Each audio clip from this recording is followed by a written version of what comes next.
बिस्मिल्लाहिर्रहमानिर्रहीम। बच्चों, हमारा टॉपिक है बेलमेंट और क्लच। आज जो है हम जस्ट बेलमेंट पढ़ेंगे कि बेलमेंट क्या होती है। बच्चे, कई दफ़ा आप चीज़ जो है दूसरे बंदे को यूज़ करने के लिए देते हैं और वो यूज़ करने के बाद आपको रिटर्न कर देता है, that is known as bailment. Bailment क्या है? A delivery of goods to other person for some purpose under some contract is called bail. ठीक है। बेलमेंट में दो ही लोग होते हैं, एक वो बंदा जो चीज दे रहा है और दूसरा वो बंदा जो चीज ले रहा है। जो चीज दे रहा है that is known as bailor और जो चीज ले रहा है वो बेली कहलाता है। ये बैंक और कस्टमर, जब बैंक में हम कोई अपनी वैल्यूएबल गुड्स रखवाते हैं, फॉर एग्जाम्पल गोल्ड वगैरह लॉकर्स में रखवाते हैं, तो इसमें भी जो बैंक और कस्टमर का ताल्लुक होता है वो बेलमेंट का होता है। इसमें बैंक कस्टमर जो बेलर है और बैंक जो है वो क्या है? बेली। ठीक है। और इसकी एसेंशियल्स क्या है, इसके फीचर्स क्या है? कॉन्ट्रैक्ट होता है इनके दरमियान, कुछ स्पेसिफिक पर्पस के लिए हम चीजें देते हैं दूसरे बंदे को। टेम्परेरी डिलीवरी होती है, मतलब कि आर्जी तौर पे हम देते हैं, परमानेंटली उसको नहीं दे रहे होते। चेंज ऑफ पोसेशन, ये दो चीजें होती है बच्चे, एक चेंज ऑफ ऑनरशिप होता है और दूसरा चेंज ऑफ पोसेशन होता है। जब हम किसी बंदे को चीज बेच देते हैं तो उसमें ऑनरशिप चेंज हो जाती है, लेकिन जब मैं आपको चीज दे रहा हूँ वापस मैंने लेनी है तो वो मलकियत मेरी ही है, चीज मेरी है, कब्जा आपका हो गया है। और उसके बाद क्या? रिटर्न ऑफ सेम गुड्स, वही चीजें जो है आप रिटर्न कर देते हैं। अब काइंड्स की बात करें तो दो तरह से इसकी काइंड्स है, एक अकॉर्डिंग टू बेनिफिट है और दूसरा अकॉर्डिंग टू रिवॉर्ड है। अकॉर्डिंग टू बेनिफिट की बात करें तो एक पेमेंट वो है जो बेलर के बेनिफिट के लिए है, दूसरी वो है जो बेली के बेनिफिट के लिए और तीसरी वो है जो दोनों के बेनिफिट के लिए। बेलर के लिए ये अगर आप जो रखवाते हैं बैंक में पैसे वगैरह या सिक्योरिटी वगैरह, उसके वो जो है वो बेलर के बेनिफिट के लिए जो कस्टमर रखवा रहा होता है वो सेफ्टी के लिए अपनी चीजें जो है बैंक में रखवाता है। बेली के लिए जो दूसरे बंदे के बेनिफिट के लिए, फॉर एग्जाम्पल कोई बंदा आपसे आता है कि मुझे शादी है और 2 दिन के लिए जनरेटर दे दें, तो वो क्या है? बेली का उसमें बेनिफिट हो, जिसमें दोनों का बेनिफिट हो कि जी आप चीज देते हैं और अगला बंदा उसको यूज करता है, उससे प्रॉफिट होता है और दोनों उसको यूटिलाइज करते हैं। ये रेंट पे आप बाइक गाड़ी वगैरह मिल जाती है, वो भी बेलमेंट के अंदर ही आती है। ठीक है। अकॉर्डिंग टू रिवॉर्ड की बात करें तो ये ग्रेचुइटस बेलमेंट है, जिसका मतलब ये है कि फ्री ऑफ कॉस्ट, जो बेलर है वो मुफ्त में दे रहा होता है दूसरे बंदे को चीज, और दूसरी क्या है? नॉन ग्रेचुइटस, जिसमें वो कुछ पैसे कुछ रिवॉर्ड जो है वो दे रहा होता है। ठीक है। अब ड्यूटी बेलर की बात करें, मीन जो बंदा चीज दे रहा है उसकी रिस्पॉन्सिबिलिटीज क्या क्या है? Number 1, disclose faults. अगर उसमें जो चीज दे रहे हैं आप सिक्योरिटी के तौर पे, बेलमेंट के तौर पे, उसमें अगर कोई फॉल्ट है, कोई खामी है तो वो आप पहले ही उसको बता दें। दूसरा क्या है? Bear expenses. फॉर एग्जाम्पल आपने जनरेटर किसी को दिया और वो खराब है और आप कहते हैं यार ठीक करवा लो, मैं तुम्हें पैसे दे दूंगा, तो उसके एक्सपेंडिचर जो है वो आप ही बेयर करेंगे क्योंकि आपकी चीज ठीक हो रही है। उसके बाद क्या? Indemnify for termination. अगर आप फॉर एग्जांपल आपने 2 दिन के लिए उस बंदे को दिया है, 1 दिन बाद आप कहते हैं यार मैं जनरेटर वापस करो, तो उसकी वजह से अगर दूसरे बंदे को कोई लॉस होता है तो वो लॉस भी आप बेयर करेंगे। इसी तरह क्या है? Defective title. डिफेक्टिव टाइटल का क्या मतलब है?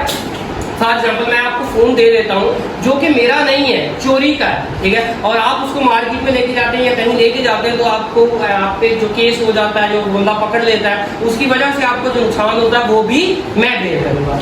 और लास्ट वन क्या? Duty to receive good. जो चीजें आपने दी थी वो रिसीव करना भी आपकी रिस्पॉन्सिबिलिटी है। उसके बाद क्या है? Rights of baler. इसके राइट्स क्या क्या है जी? जो बंदा चीजें देता है, क्लेम डैमेजेस। अगर जो आपने चीज दी है उसको कोई नुकसान पहुंचता है तो आप उसके डैमेजेस जो है वो क्लेम कर सकते हैं। Right to demand goods. वो जो चीजें आपने दी है वो वापस डिमांड कर सकते हैं जब उसका टाइम पूरा हो जाए। Claim profit. अगर आपने चीजें इस बुनियाद पे दी है कि जो प्रॉफिट होगा वो डिवाइड होगा, तो अगर वो आपको अपने हिस्से का प्रॉफिट आपने लेना है तो आप क्लेम कर सकते हैं। Right to terminate. आपका हक है कि उसको खत्म कर दे।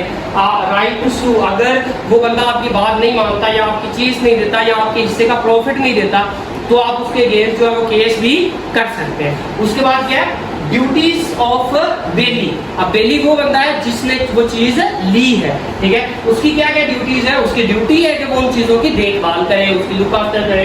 Not to unauthorise use. जिस तरह से उसने कहा है यूज कर सकते हैं आप, उसी तरह से उसको यूज करें। उसके अलावा जिस पर्पज के लिए उसने कहा है यूज नहीं कर सकते, आप उसके लिए यूज ना करें। Duty not to mix good, आप अपनी चीजों के साथ उन चीजों को मिक्स नहीं कर सकते। ड्यूटी टू रिटर्न प्रॉफिट, अगर प्रॉफिट डिसाइडेड है तो आपकी रिस्पॉन्सिबिलिटी है कि उसके हिस्से का उसको प्रॉफिट जो है वो दें। उसके बाद डेली के राइट्स क्या है, राइट टू क्लेम डैमेजेस, अगर कोई डैमेज हुआ है उसका या आपके एक्सपेंसेस इसने बेयर किए हैं तो ये वो उसका राइट है कि वो आपसे डिमांड कर सके। राइट टू रिकवर एक्सपेंसेस, ये भी एक्सपेंसेस इसी में आता है। राइट टू बी इंडेमनीफाइड, अगर बेली को कोई नुकसान हुआ है मिसयूज की वजह से या इंडेमनीफिकेशन की वजह से, तो उसका राइट है कि वो रिकवर कर सके। इसी तरह क्या है, राइट टू रिकवर लॉसेस, अगर उसको लॉस हुआ है, फॉर एग्जाम्पल आपने कॉन्ट्रैक्ट कैंसिल कर दिया जिसकी वजह से वो अपना काम पूरा नहीं कर पाया, उसकी वजह से उसको लॉस हुआ, तो उसका राइट है कि वो आपसे रिकवर कर सके। राइट टू रिटर्न गुड, उसका हक है कि वो आपको चीज़ें वापस करे।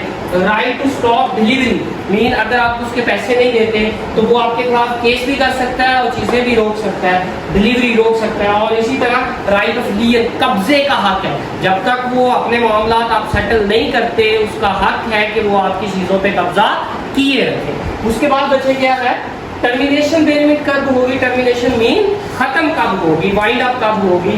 एक्सपायरी ऑफ टाइम मीन अगर 10 दिन के लिए दिया था, 10 दिन पूरे हो गए तो जो है वो बेनिफिट खत्म हो जाएगी। उसके बाद क्या जी, अकम्प्लिशमेंट ऑफ पर्पज, जिस मकसद के लिए चीज दी थी वो मकसद जो है वो क्या हो गया, पूरा हो गया, तो भी बेनिफिट जो है वो टर्मिनेट हो जाएगी। अनऑथोराइज्ड यूज, अगर गला बंदा जो है वो आपकी जिस तरह से आपने कहा, फॉर मैंने कहा था कि इस बंदे को मेरी बाइक पे नहीं बिठाना, मैं आपको बाइक दे रहा हूँ, अगर वो बिठाता है तो मैं वापस ले सकता हूँ, तो उस सूरत में भी जो है कॉन्ट्रैक्ट खत्म हो जाएगा।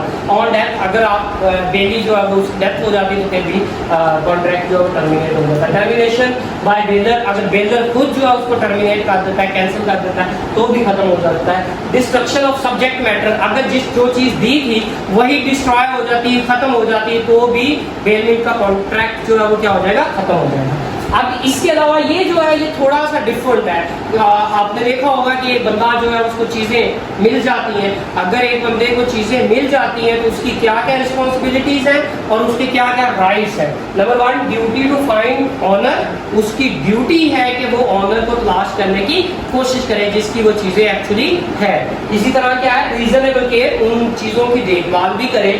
नॉट टू यूज गुड, उन चीज़ों को इस्तेमाल नहीं करें, उन चीज़ों को अपनी चीज़ों के साथ मिक्स भी नहीं करें। ये जिस बंदे को चीज़ें मिली हैं उसकी रिस्पॉन्सिबिलिटीज है। अब उसके राइट्स क्या है, राइट टू रिटेन, अगर वो सेटिस्फाई नहीं है कि ये ऑनरशिप आपकी, फॉर एग्जाम्पल मैं जाके क्लेम करता हूँ ये चीज़ें मेरी हैं, ठीक है, और आप सेटिस्फाई नहीं है, आप मैं कोई एविडेंस नहीं देता, तो आप उन चीज़ों पे कब्जा अपना रखेंगे, आप मुझे नहीं देंगे। इसी तरह क्या, राइट ऑफ लियर, अगर मेरे को डैमेजेस हुए हैं, फॉर एग्जाम्पल मैंने अगर आपकी चीज़ें रखी हुई हैं तो उसकी वजह से मैंने कोई पैसे पे किए हैं, कोई जो है उनको लुक आफ्टर करने पे मेरा एक्सपेंस आया, तो जब तक आप वो मेरे पैसे पूरे नहीं देते मैं उन चीज़ों पे कब्जा अपना रख सकता हूँ। इसी तरह क्या है, अगर आप वो पैसे नहीं देते तो मैं आपके खिलाफ केस भी कर सकता हूँ। Right to sue for reward, अगर बच्चे जिस बंदे की चीजें गुम हुई थी उस बंदे ने पहले अनाउंस किया था कि जो बंदा ये मुझे ढूंढ के देगा मैं उसको इतना रिवॉर्ड दूंगा, पहले अनाउंस किया था, ठीक है, तो देन अगर वो आपको रिवॉर्ड नहीं देता तो आप कोर्ट में केस कर सकते हैं।